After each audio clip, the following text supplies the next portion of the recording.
Well, thank you as well. Let me first of all thank Senator Wicker and Senator Cantwell for their relentless leadership on the Commerce title. I think the basic R&D is so critically important. I want to thank Todd Young and Chuck Schumer for coming up with some of the initial ideas around tech hubs. Critically important, the training component. You know, this piece of legislation, it has been a long and winding road. I've never seen a bill that's changed its names more times than this. And if it takes one more name change before it gets to the president's desk, so be it. I want to build on a couple comments, and I'll be brief. One, Senator Schumer said this is a Sputnik moment. It really is.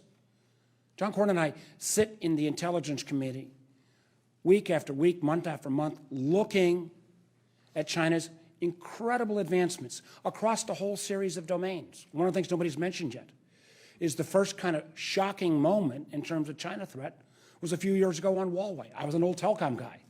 The notion that China had a national security threat in Huawei and was setting the rules in the then wireless cutting-edge technology 5G, that was an alarm.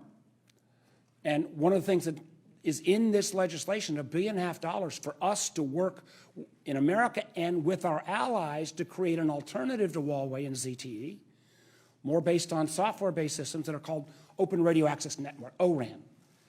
Incredibly important. On the CHIPS legislation, if we had not done this, there would not be another American semiconductor manufacturing plant ever built in this country. Think about that for a minute.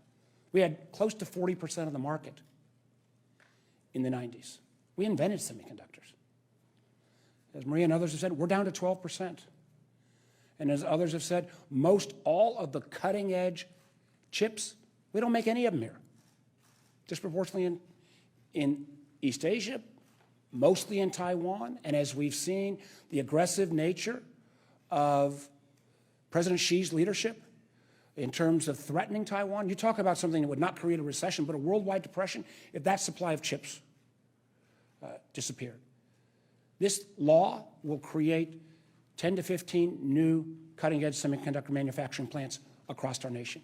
We will maintain the research leadership on the tools and equipment that go into those fabrication facilities. It will relieve, over time, the inflationary pressures on autos and other industries. Because the demand for chips, we've heard things like Internet of Things, artificial intelligence, quantum computing, all other domains we're competing with China. Each one of those are built upon an almost inexhaustible demand for semiconductors. I want to echo what John Cornyn said. This is a bad day for the CCP and President Xi's ambitions in that part of the world and across the world. So this is an enormous step forward. It is around science.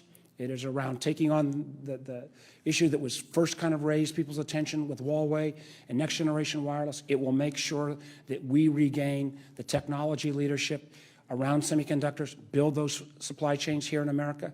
Candidly, I think we're going to have to revisit issues like artificial intelligence and quantum computing, synthetic biology, because this is a worldwide competition. I'll end with this that's about the urgency of now. The fact that we passed this a year ago and it took us a year to get it to the president's desk, it woke up our European competitors. Germany has got one of our great American chip manufacturing facilities, Intel, in building a huge facility, potentially even bigger than the one in Ohio, because they woke up and got in this race.